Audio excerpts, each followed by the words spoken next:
دعائیں جو ہے احادیث طیبہ کے اندر بہت ساری مذکور ہیں.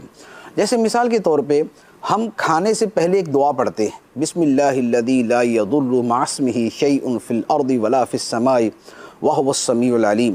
یہ دعا بھی صبح و شام پڑھیں تو اللہ تعالیٰ بندے کی حفاظت فرماتا ہے. اور اس دعا کا ترجمہ بھی بڑا خوبصورت ہے. دیکھیں اس دعا کا ترجمہ کیا ہے، اللہ کے نام سے کہ جس کے نام کے ساتھ آسمان و زمین کی کوئی شے نقصان نہیں پہنچا سکتی.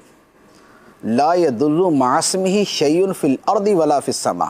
آسمان و زمین کی کوئی شے اللہ کے نام کے ہوتے ہوئے نقصان نہیں پہنچا سکتی.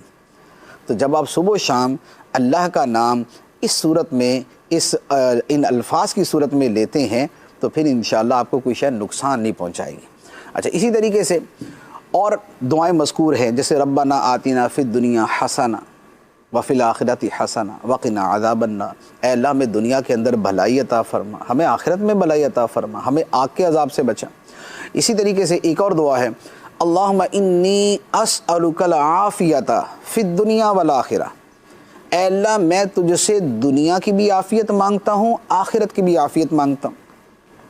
اسی طریقے سے ایک اور دعا ہے، وہ دعا ہے اللہم انی اعوذ بک من البرص والجذام والجنون ومن سیء الاسقام.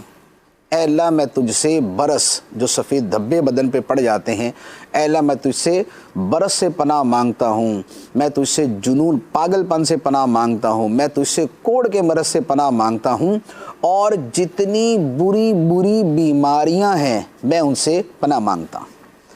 تو جو سیء الاسقام ہیں، جو تکلیف بہت دیتی ہیں، جو جان لیوا ہو سکتی ہیں، جو بہت زیادہ آزمائش میں مبتلا کر دیتی ہیں، میں ان بیماریوں سے تیری پناہ مانگتا ہوں. تو جو ماحول ہے اس کے اندر یہ دعا بہت خوبصورت ہے. اسی طرح ایک اور دعا عرض کی تھی، اللہم عافنی فی بدنی، اللہم عافنی فی سمعی، اللہم عافنی فی بصری، لا الہ الا انت. صبح و شام 3 مرتبہ پڑھیں. یہ عافیت کے لیے، بدن کی عافیت، کانوں کی عافیت اور آنکھوں کی عافیت کے لیے بہت شاندار ہے. اور بدن کی عافیت میں سارا کچھ ہی آ جائے گا. اسی طریقے سے صبح و شام 7 مرتبہ حسبی اللہ لا الہ الا هو علیہ توکلت وہو رب العرش العظیم یہ پڑھا جائے.